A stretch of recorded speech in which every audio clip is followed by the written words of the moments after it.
Mga kapatid kong Pilipino,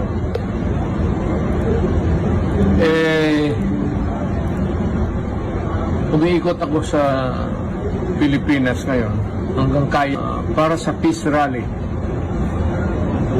Tara na, kung isog ka para sa bayan, we defend the Constitution and the flag of the Philippines. Yun!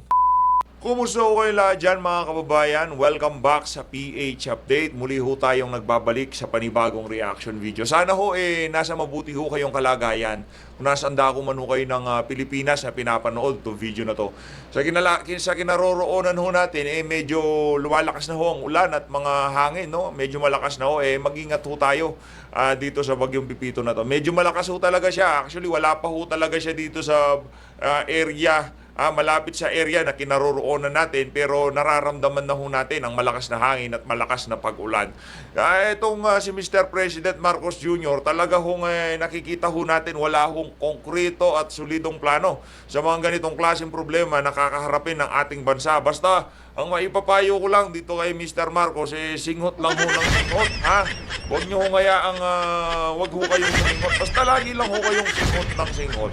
Pero bago ho yan mga kababayan, isang like at isang subscribe. Masaya na ho tayo dyan. At sa mga gustong sumahal sa ating community, i-click nyo lang ho yung join button sa baba para kayo ho ang pinakaunang makakita sa ating mga reaction video. Gusto ko munang pasalamatan ng yung mga nagpakulay sa ating comment section, no? Ng isang pagkakataon, ha? Na-shoutout na ho natin sila kanina, pero isa-shoutout ho natin sila ulit ngayon kasi talaga hong sobrang na-appreciate ho natin yung ginagawa ng ating mga kasama dito sa PH Update. Maging tayo hindi makapaniwala sa pagmamahal na ipinapakita ng ating mga kasama dito, no? Sobra-sobra na ho, kaya sinasabi ko dito, okay lang naman ho kahit hindi ho kayo magpakulay.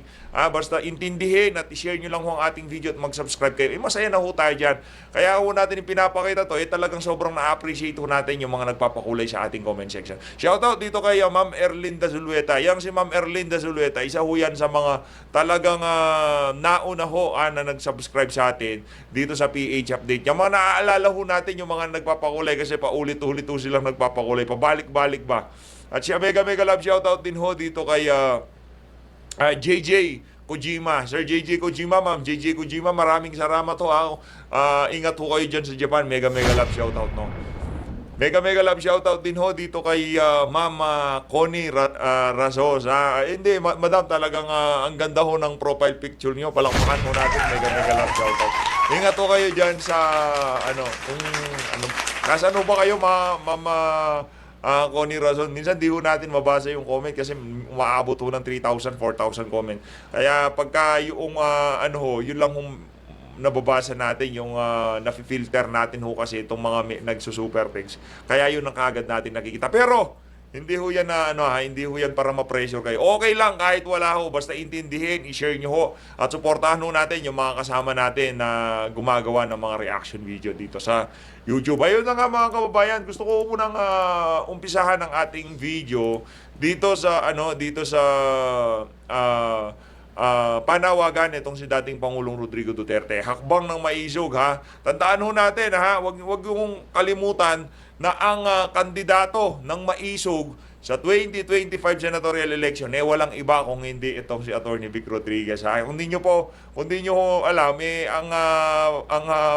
ang kumakarga dito kay Atty. Vic Rodriguez ang hakbang ng maisog. At alam naman ho natin kung sino ang nasa likod ng hakbang ng maisog. Pakinggan ho natin itong si dating Pangulong Rodrigo Duterte. Nakakatuwa lang isipin, no, itong si Atty. Vic at itong itong maisog talagang nakikita ho natin yung kanilang yung plataforma, yung kanilang isinusulong kung sakaling manalo itong si Atty. Vic Rodriguez. Talagang kumbaga, ngayon pa lang nakikita na natin kahit di pa nanalo tong si Atty. Vic, talagang planchado na Napakagaganda ho ng kanyang mga plataforma. Hindi lang naman si Kong Dante, yan si Congressman hindi lang yan si Atty. Vic, si Congressman Marcoleta, yan si Pastor Apollo Kibuloy at lahat ng nasa lineup ng PDP Laban. Susuportahan ho natin yan. Pakinggan na ho natin itong si dating Pangulong Rodrigo Duterte.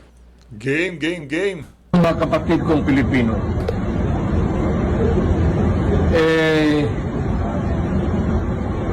umiikot ako sa Pilipinas ngayon hanggang kaya para sa peace rally. Tara na.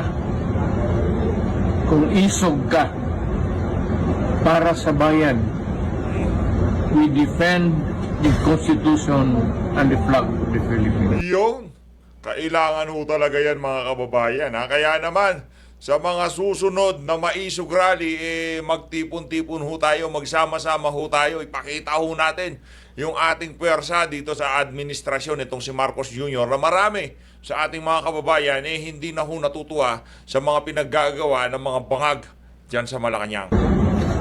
Para huwag masira ang bayan natin.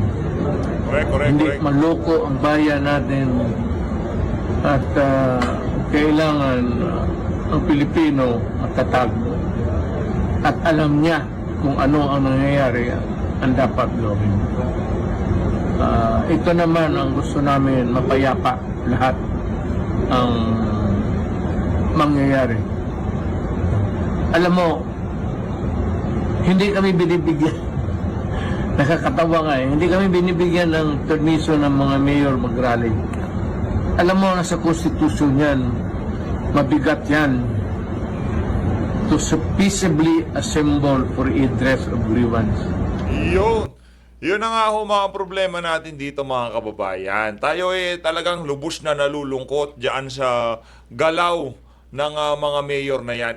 Ano lang naman ho yan kumbaga utos yan galing sa Malacanang na hindi pagbigyan na yung permit. Actually, di na kailangan ng permit yan Kasi naglalabas tayo ng ating saloobin, no? Pero nung yung pinakahuling maisog, talagang pinilit ho natin makapunta dyan sa dyan sa maisog rally na yan. Doon ho natin na-meet yung talagang malulupit na mga vlogger dito sa YouTube dyan sa Maisog Rally Pampanga. Dyan ho natin na-meet yung mga malulupit talaga.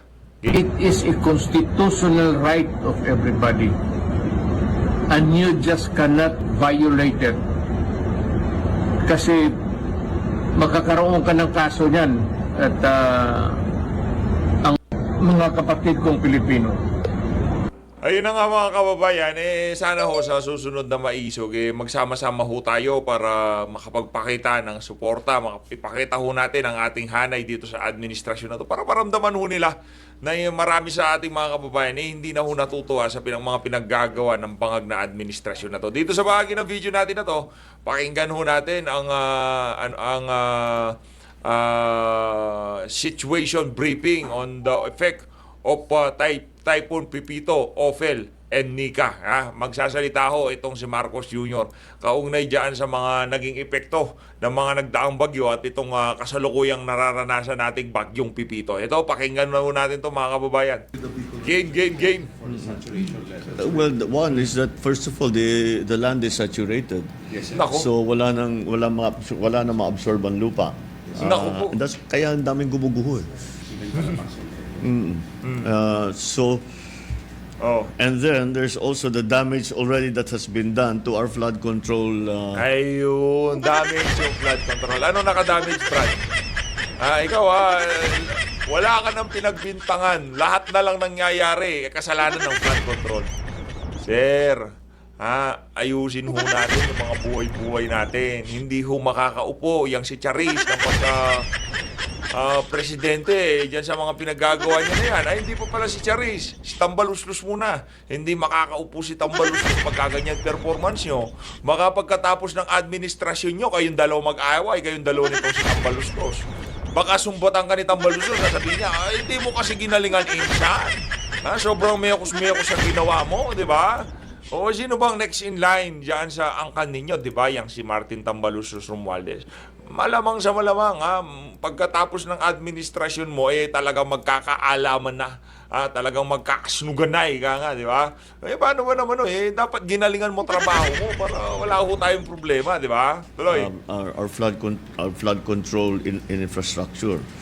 So we really have to do a little extra here because parang ano na tayo, yun na nga, we're already in bad shape because of the saturation, because of the the damages that has been done not only to our infrastructure but to private homes, to other structures. So some of those will not be available to us any longer, and so that's why we have to adjust. We have to adjust accordingly. The one thing that I think we should not ignore is the storm surge, because Oy, wag daw natin i-ignore yung storm surge. O yung kung tawagin sa Tagalog, daluyong. Yung tubig na galing sa dagat, pupunta ho yan sa, sa lupa at talagang unti-unting palaki ng palaki yan, di ba? Dahil sa bugso ng hangin, yung tubig, unti-unting hahampas sa lupa, palaki ng palaki. Hindi ho bababa yan. Pagka bumaba yung storm surge na yan, yun ho ang pinaka-nakakatakot. Kaya yung mga nasa coastline, mag-ingat-ingat ho kayo ngayong mga panahon na to. Wala ho tayong maasahan dito sa administrasyon na to. Wala ho silang mga epektibong hakbang kahit nga lang yung awareness, yung tipong pagde-disseminate ng impormasyon, yung text barrage, wala ho tayong nakikitang ganun ngayong mga panahon na to. Napakalaking bagay ho nun, mga kababayan, yung merong magte-text sa cellphone nyo, yung mga warning, yung magtutunog-tunog, di ba, pagka malakas ang ulan, yellow warning signal, di ba, meron hong ganon. Kaya wala hong ganon, di ba? Kasi nga ho, mahina ang pag-atake ng administrasyon na to sa mga ganitong klaseng kalamidad. Sa bagay, wala naman silang malakas. Malakas lang ho talaga silang sumikot. Diba? Kung merong isang bagay na malakas ang administrasyon na to, walang iba kundi doon sa pagsingot. Maliban doon sa pagsingot, wala ho tayong aasahan dito sa administrasyon na to. Kita nyo naman, introduction pa lang natin, sumisingot na tong si nakita ko nitong si Sir Marlon kanina doon sa live nila nitong si Madam Pamela. Panoorin kaya natin, bukas na ho yun, no? Bukas na natin tirahin yung live ng third floor studio. Grabe, talagang painom lang po si itong si Sir Marlon, pabir-bir lang siya, di ba? Sana makapag-bir-bir din tayo pagdating ng panahon. Ito, mga kababayan, rekta na ho tayo dito sa dito sa dalawang bakulaw na to. Panoorin ho natin kung paano yung magbobolahan tong dalawang bakulaw na to. Pakinggan ho natin kung paano tayo bobolahin itong si Luis Tro at nitong si dating Senadora Leila de Lima. Pakinggan ho natin itong kanilang naging talakayan dyan sa Tuwadcom. Yung nangyaring hearing na kung saan dinaluhan nitong si dating Pangulo Rodrigo Duterte. Ito, mga kababayan, pakinggan natin to. until Pepito. Ay, ba't ito yung consummated.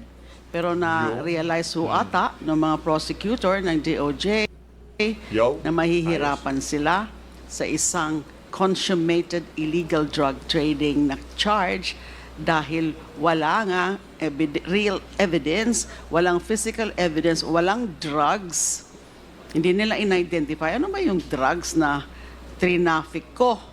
Wala hong allegation, wala yun sa information. At walang money trail, walang paper trail. So kaya in-amend nila po. Alam mo, madam, kaya walang money, walang paper, wala lahat ng binabanggit mo. Kasi hindi naman ho kayo tanga, di ba? Abogado din naman ho kayo.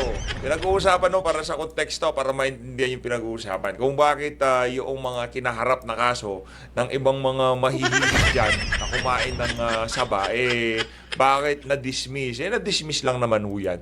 Dahil sa administrasyon. Di ba? Kita nyo naman na yung mga kaalyado nyo dyan sa Liberal Party, silang lahat talagang nakikinhabang sa biyayang daladala ng administrasyon itong si Marcos. Risa Hontiveros, Antonio Trillanes, di ba? Lahat po sila.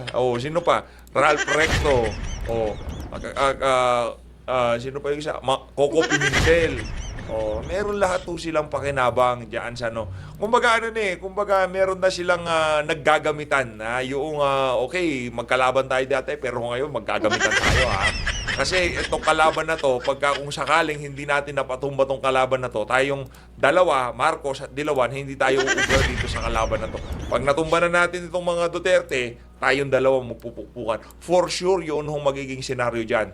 Yan ang magiging senaryo dyan. Kunyari, nawala sa political landscape o nawala sa political scene itong mga Duterte. Ang magpupukpukan, itong mga nagkakampihan ngayong mga panahon na to. Doon yung makikita ang kahipokrituhan ng mga individual na ngayon silang gumigit na dito sa politika sa ating bansa. Tuloy. Po, yung mga charges into conspiracy to commit illegal drug trading. Obvious Sa mga nagtataka kung bakit medyo tayo ngayon, ganado tayong gumawa ng reaction video.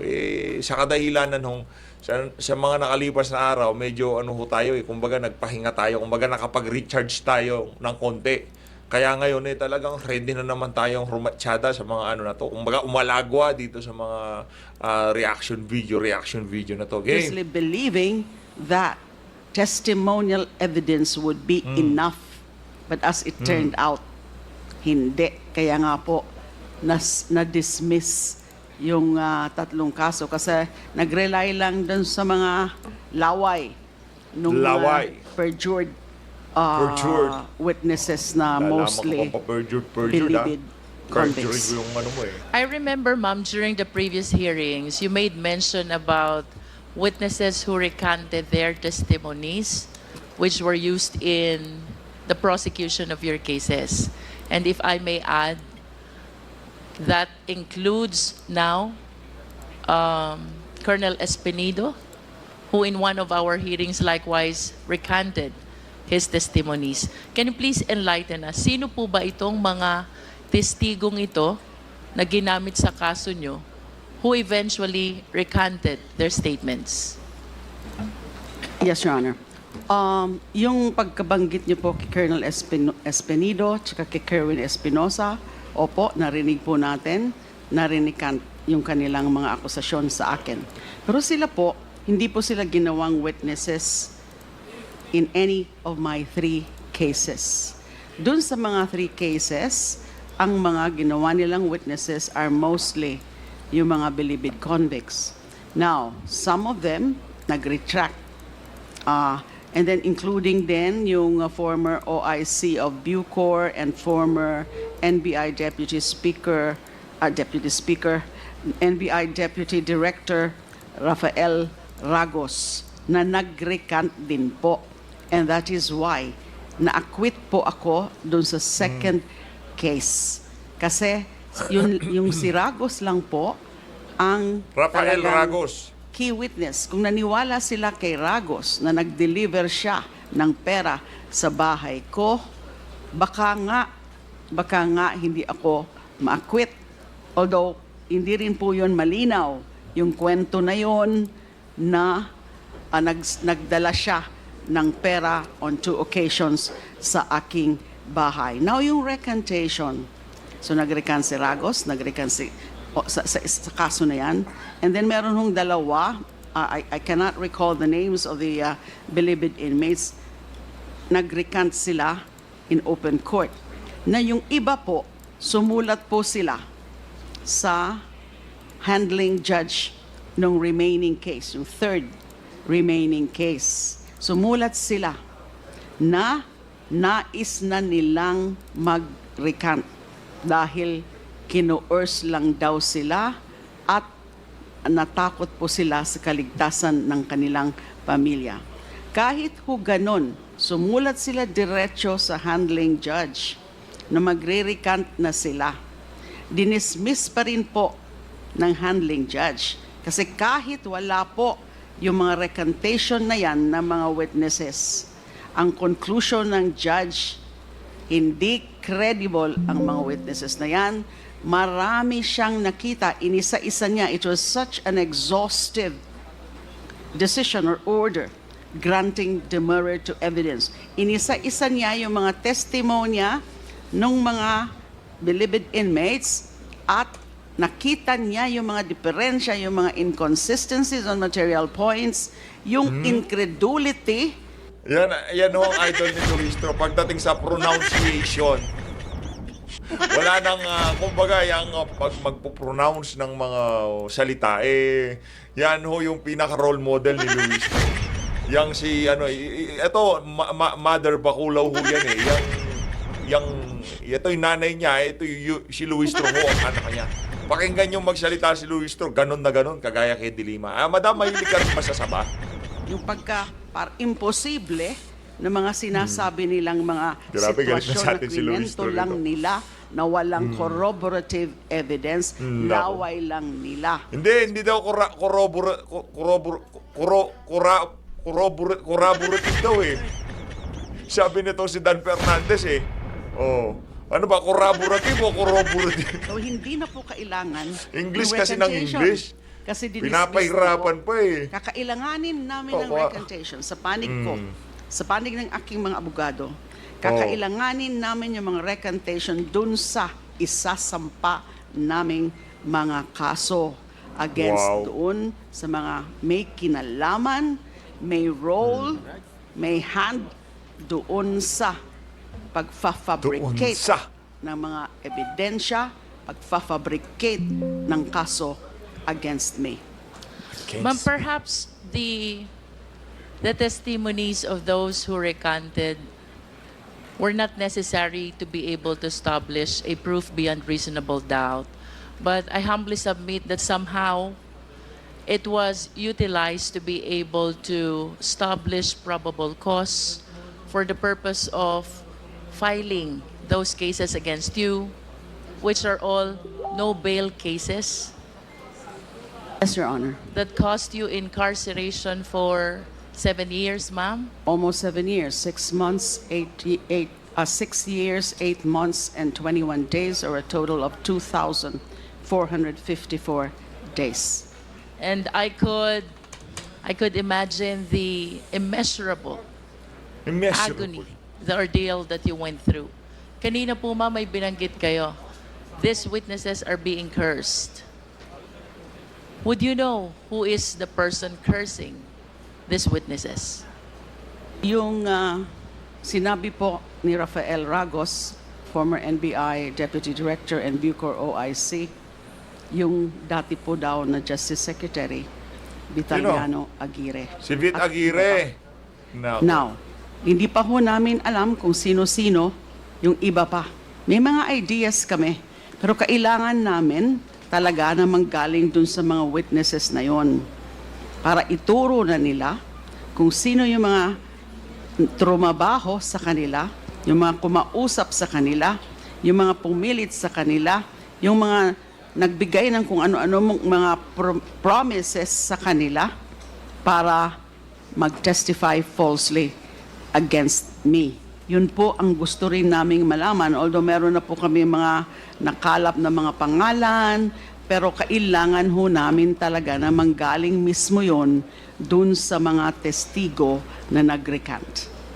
Considering, ma'am, what you believe is the extreme injustice that it cost you, not to mention the damage it cost to your name and reputation, I would anticipate that you have gone through a lot of reading already in finding the possible remedies and actions to be taken in order to repair, restore what needs to be restored.